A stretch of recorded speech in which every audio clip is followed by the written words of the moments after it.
তুচ্ছ ঘটনাকে কেন্দ্র করে সিইপিজেডের দুটি পোশাক কারখানার শ্রমিকদের সংঘর্ষে বেশ কয়েকজন আহত হয়েছেন। কারখানা দুটিতে 3 দিনের ছুটি ঘোষণা করেছে কর্তৃপক্ষ।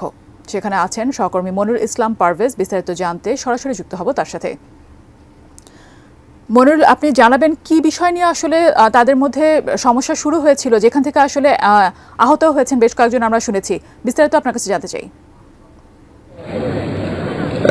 আপনি যেমনটি বলছিলেন, আমি এখন যেখানে রয়েছি এটি হচ্ছে জেএমএস গার্মেন্টস এবং এর পাশেই রয়েছে মেরিমো একটি গার্মেন্টস। এটি গত বুধবার দিন 9% ইনক্রিমেন্টের দাবিতে এখানে একটি আন্দোলন করছিলেন শ্রমিকরা।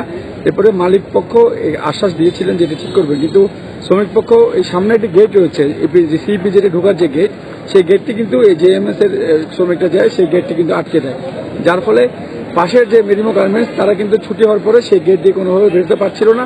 এরপরে দুই শ্রমিকদের মধ্যে একটি কথা কাটাকাটি এবং একটি সংঘর্ষ হয় এবং তার রেশ ধরে আজকে শনিবার সকালে এসেও ঠিক সেই দুই শ্রমিকদের মধ্যে আবার পুনরায় সংঘর্ষ শুরু হয় এবং এরপরে এখানে নিরাপত্তা আমরা দেখেছি সেনাবাহিনী, নৌবাহিনী, পুলিশ সবাই এসে এখন ঘটনাস্থলে রয়েছেন এবং কিছুক্ষণ আগে দুই কর্তৃপক্ষই 3 দিনের ছুটি ঘোষণা করেছেন এবং এতে 84 জন আহত হয়েছেন। আমরা এখন যেখানে রয়েছি জেএমএস তাদের প্রায় 54 জন এবং পাশে যে মেরিমো তাদের বাকি যে 30 জন তারা আহত হয়েছেন। আহত নিয়ে আমরা এখান থেকে